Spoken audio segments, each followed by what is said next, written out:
बिस्मिल्लाहिर्रहमानिर्रहीम। आज की ये वीडियो नॉर्टन्स थ्योरम के बारे में है और यहाँ पे हम मिस्टर इरविन्स बुक से क्वेश्चन नंबर E5.9 सॉल्व करेंगे, जिसके लिए एक स्टूडेंट ने फरमाइश की है। तो पहले हम ज़रा रिकॉल कर लेते हैं बेसिक्स। हमें ये पता है कि कोई भी अगर सर्किट हो और उसके साथ अगर एक लोड कनेक्टेड हो तो सबसे पहले हम लोड को डिस्कनेक्ट कर देते हैं नॉर्टन्स करंट मालूम करने के लिए, और डिस्कनेक्ट करके इस पॉइंट को हम शॉर्ट कर देते हैं। तो यहाँ से जो करंट फ्लो करेगी उसको हम ISC कहते हैं या आई नॉर्टन कहते हैं, IN। तो ये पहला स्टेप है। और दूसरे स्टेप में अब ये देखिए IN हमने यहाँ लिखा, दूसरे स्टेप में हमने RN मालूम करना है। RN या R थेवेनिन, जो थेवेनिन्स थ्योरम हम पहले पढ़ चुके हैं, एग्जैक्टली सेम टेक्निक है कि इसको हटा देते हैं। अब ये ओपन सर्किट हो गया। अब यहाँ से हम देखेंगे कि इसके अंदर रेजिस्टेंस कितना है, टोटल रेजिस्टेंस, और उसके लिए जो वोल्टेज सोर्स है उसको हम शॉर्ट कर देते हैं और करंट सोर्स को ओपन कर देते हैं।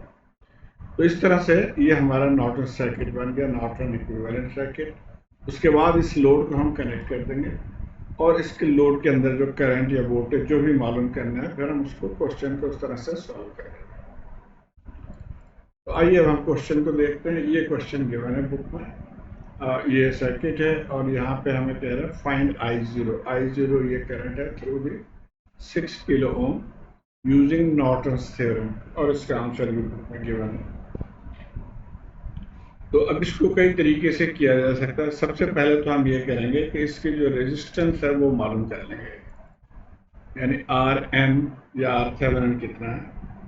तो जैसे मैंने बताया था कि लोड को हमने पहले सेपरेट कर लेना है, तो ये लोड को हमने अलहदा कर लिया। अब यहाँ से हम देखेंगे कि हमारे इसके टोटल रेजिस्टेंस कितने हैं, और उसके लिए सबसे पहले क्या करेंगे, तमाम वोल्टेज सोर्सेस को शॉर्ट कर देंगे और करंट सोर्स को ओपन कर देंगे। तो ये कुछ इस तरह से बन जाएगा। देखिए ये करंट सोर्स को ओपन कर दिया, वोल्टेज सोर्सेस को शॉर्ट कर दिया, और अब यहाँ से हम आंख लगा के देखेंगे कि इसके रेजिस्टेंस कितना है। अब इसको अगर मैं थोड़ा सा और नीट करके ड्रॉ कर लूँ, यानी इस ब्रांच को निकाल दूँ, तो अब यहाँ से आपको नज़र आ रहा होगा कि ये एक सीरीज में है तमाम चीज़ें। तो इसको हमने अब इस तरह से ड्रॉ कर लिया। अब अगर आप यहाँ पे गौर करें तो अगर B और C पॉइंट के दरमियान एक तो ये रेजिस्टेंस है और एक ये रेजिस्टेंस है, तो इसको अब हम रीड्रॉ कुछ इस तरह से कर लेंगे कि B और C के दरमियान ये जो 6 किलो तो है ही, और ये 9 किलो उसके पैरेलल में आ गए इस तरह से।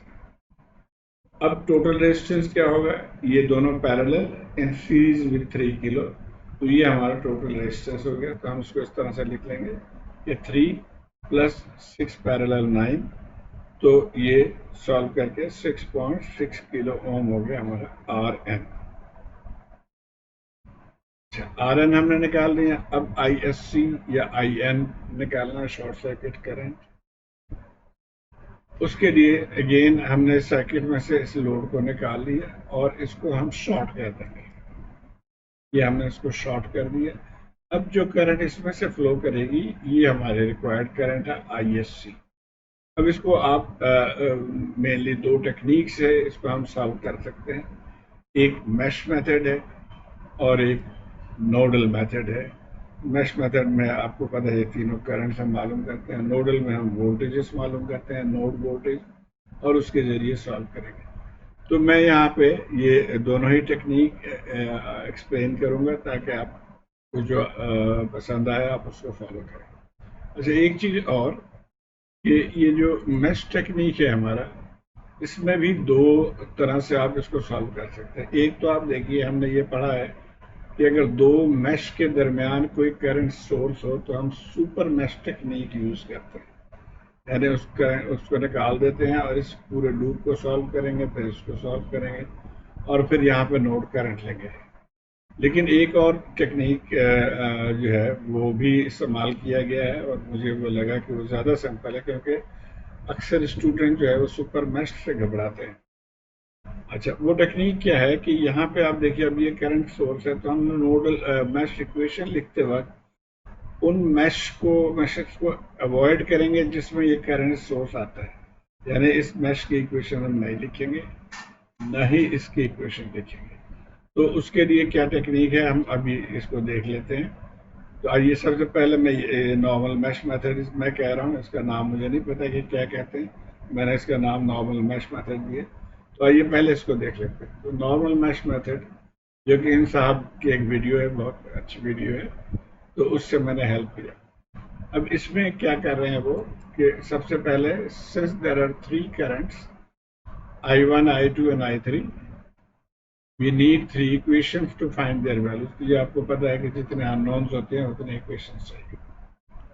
दूसरी बात, since there is a current source in between, we have to avoid any loop containing current source, क्योंकि जब हम मैश इक्वेशन लिखते हैं तो हम वोल्टेज इक्वेशन लिखते हैं, और अगर इसमें करंट आ गया तो या तो अगर फर्ज करिए करंट सोर्स यहाँ पे होता है तो हम कहते हैं जी I1 is 2 मिली एम्पियर, लेकिन चूंकि ये दरमियान में है तो इस सिनेरियो में ये कह रहे हैं कि आप इस मैश को अवॉइड करेंगे, यानी इसको भी अवॉइड करेंगे और इसको भी अवॉइड करेंगे। अब हमारे पास रास्ता कौन सा है?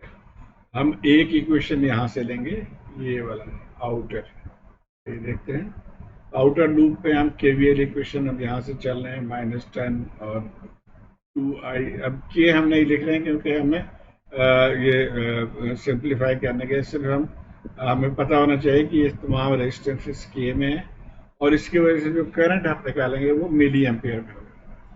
अच्छा, तो 2i1 हो गया जी, उसके बाद 3i1 हो गया, उसके बाद ये यहाँ से 4i2 आ गया, उसके बाद ये -12 और 6i3, ये हमारा आउटर लूप इक्वेशन आ गया। इसको हमने लाइक टर्म्स को इकट्ठा कर लिया, सिंप्लीफाई कर लिया, तो ये हमारा इक्वेशन नंबर 2 आ गया। उसके बाद अब ये मैच है, इसमें भी वो करंट सोर्स नहीं है, तो इसका भी हमें लूप थर्ड लूप में इक्वेशन लिख लेंगे, केवीएल इक्वेशन, यहाँ से ये इक्वेशन आ गया। अब ये 2 इक्वेशन हो गए, हमें एक और इक्वेशन चाहिए। उसके लिए हम अच्छा, यहाँ से हमने I3 निकाल लिया इसे। अच्छा, अब थर्ड इक्वेशन के लिए हमें इस पॉइंट को देखना होगा, ये नोड जो है इस पे, तो KCL at the upper node, यहाँ पे आप देखें ये करंट एंटरिंग है, ये I1 प्लस ये भी एंटरिंग है 2, तो I1 प्लस 2 और ये I2 लीविंग है, तो ये हमारा थर्ड इक्वेशन आ गया। तो इन तीनों इक्वेशंस को आप सॉल्व करके I1, I2, I3 इजीली निकाल सकते हैं। अब यहाँ पे देखिए putting the value of I2, अब यहाँ से I2 है डायरेक्ट, तो ये वैल्यू हम पुट कर देंगे किस इक्वेशन में, इक्वेशन नंबर 2 में, इस इक्वेशन में हम पुट करेंगे।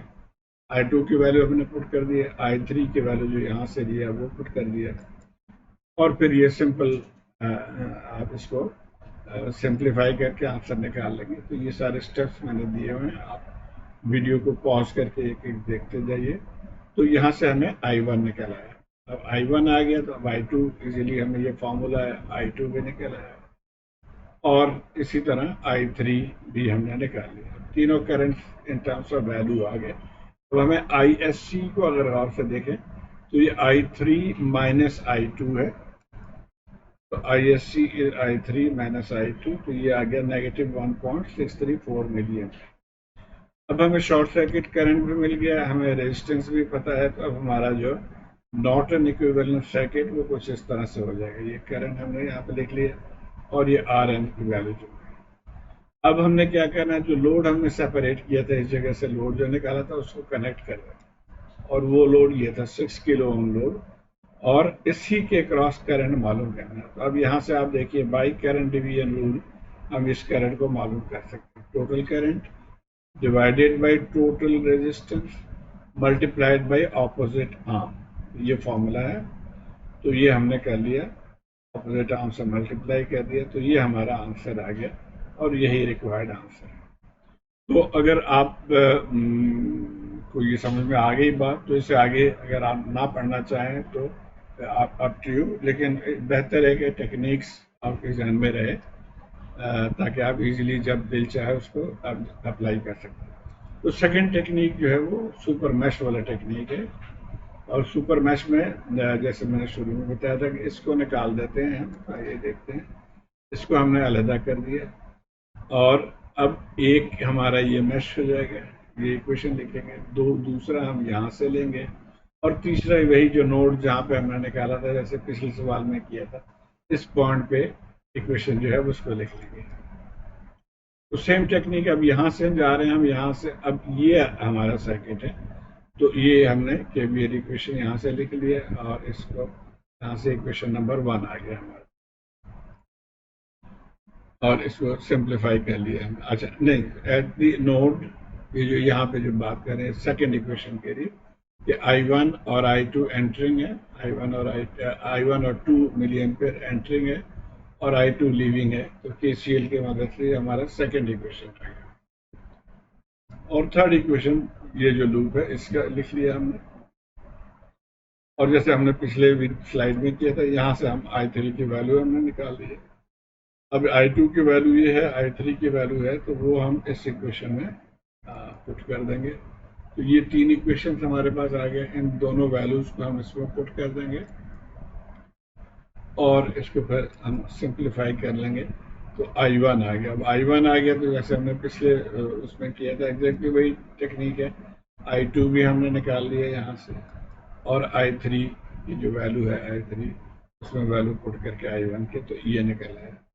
और ये तीन करंट्स आ गए, तो अब ISC जैसे हमने पहले किया था I3 माइनस I2 ISC आ गया, और वही टेक्निक कि हमारा ये हमारा इक्विवेलेंट सर्किट है, इसके साथ हमने लोड कनेक्ट कर लिया, लोड करंट बाई KCL मालूम कर लिया, तो ये आंसर है। तो ये सेम आंसर आ गया। अच्छा, अब ये दो मेथड्स हो गए जी। अब हम आ जाते हैं नोडल मेथड में। नोडल मेथड बाज़ लोगों को पसंद है, बाज़ लोग बहुत डरते हैं इससे। तो देखते हैं नोडल मेथड। ये सर्किट हमारे पास था, हमने इसका नाम दे दिया V1, इसका नाम दे दिया V2। अब ये चूंकि शॉर्ट है तो ये पॉइंट V2 हो जाएगा, तो इसको भी हम लिख लेते हैं V2। अब हमने नोडल इक्वेशंस मालूम करने के लिए हम पहले तमाम करंट्स मार्क कर लेंगे। तो ये करंट एंटरिंग है जी, यहाँ से ये 2 मिली एम्पियर एंटरिंग है, I2 इसको मैं कह रहा हूँ लीविंग है। फिर इस पॉइंट पे भी ये तो ऊपर जा रहा है, यहाँ से I3 एंटरिंग है और यहाँ से I4 लीविंग है। तो ये करंट लिखने के बाद मार्क करने के बाद अब हम इक्वेशन लिखेंगे। तो अब अच्छा टेक्निक क्या है कि देखिए, हमें इस पॉइंट पे अगर हमें V2 पता चल जाए, या यहाँ पे जो V2 जब पता चल जाएगा तो हम एक करंट I3 मालूम कर सकते हैं, और I3 एंटरिंग है, और दिस इज इक्वल टू 2 और ISC, 2 भी लीविंग है, ISC भी लीविंग है। तो हम ये लिख सकते हैं कि I3 is equal to 2 plus ISC।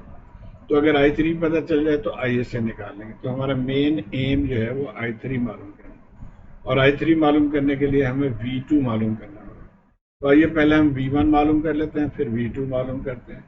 Eight node 1, इस नोड पे क्या है, यही वही इक्वेशन है, करंट एंटरिंग एंटरिंग लीविंग, और इसको अब हम इन टर्म्स ऑफ वोल्टेज लिख लेंगे। तो I1 अगर आपने मेरे वीडियोस देखे हैं कि किस तरह से नोडल एनालिसिस करते हैं, तो आसानी से समझ आएगी। बहरहाल मैं यहाँ पे भी एक्सप्लेन कर दूंगा। देखिए, ये करंट जो है, यहाँ से हम कहेंगे एक करंट फ्लो कर रही है, हम लिखेंगे 0 माइनस V1, सो 0 माइनस V1, और इसमें एक वोल्टेज सोर्स है ये। अब इसको हम प्लस लिखेंगे या माइनस लिखेंगे, ये कंफ्यूजन होती है स्टूडेंट्स को। तो जहन में रहे कि इसके अगर पॉजिटिव टर्मिनल से एक करंट हम निकालें ऊपर की तरफ, तो इस करंट की डायरेक्शन और मेन करंट की डायरेक्शन अगर तो सेम हो तो इसको हम पॉजिटिव लिखेंगे। तो यहाँ पे चूंकि सेम है तो हम इसको लिखेंगे पॉजिटिव 10, और डिवाइडेड बाय जो रेजिस्टेंस है 2 और 3 5। तो ये हो गया पहला। उसके बाद ये 2 मिली एम्पियर 2 लिख लिया हमने। अब दूसरा क्या है कि हम ये करंट V1 से V2 की तरफ जा रही है, तो V1 माइनस V2 पहले तो हो गया, V1 माइनस V2। यहाँ पे भी वही सवाल है कि इसको हम माइनस लिखेंगे या प्लस लिखेंगे।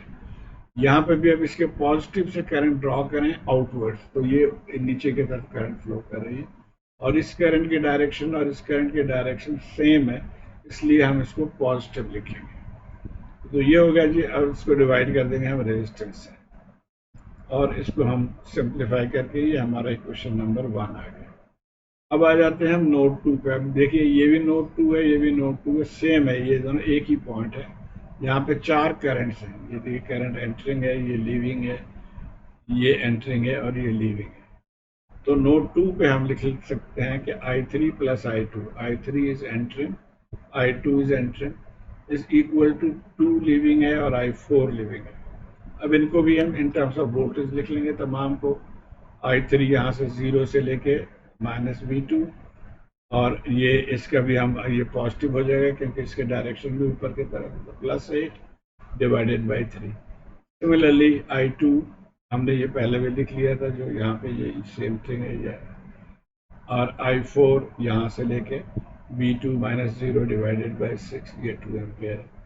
तो इसको भी हम सिंप्लीफाई कर लेंगे, तो ये हमारा सेकेंड इक्वेशन। अब दो इक्वेशन हमारे पास आ गए, अब इनको हम सॉल्व कर लेंगे। जो भी टेक्निक आपको पता है, यहाँ से आसान तरीका ये है कि यहाँ से आप V1 की वैल्यू निकालें और इसमें पुट कर दें। तो इसमें पुट करके हमें V2 आ गया 6.9। अब V1 में जाने की ज़रूरत नहीं कि हम V2 पे ही इंटरेस्टेड है, ऑल्दो आप ये वैल्यू यहाँ पे पुट करके V1 में निकाल सकते हैं।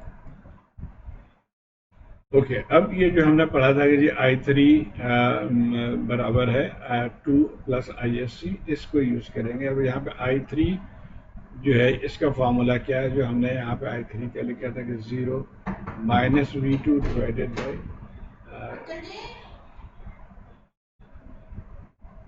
0 -V2 +8 divided by 3 is equal to 2 + ISC। ये लिख लिया और इसको सिंप्लीफाई कर लेंगे हम। तो यहाँ से ISC आ गया -1.634 मिली एम्पियर। तो ये वही वैल्यू है जो हमने पहले भी निकाला है, ये नोडल मेथड से आ गया। रेजिस्टेंस हमने ऑलरेडी निकाल चुके हैं, तो वही रेजिस्टेंस को यूज़ करेंगे और लोड को कनेक्ट करके, और यहाँ पे भी करंट हम उसी तरह से निकालेंगे जैसे हमने पहले निकाला, बाई CDR मेथड करंट आ गया।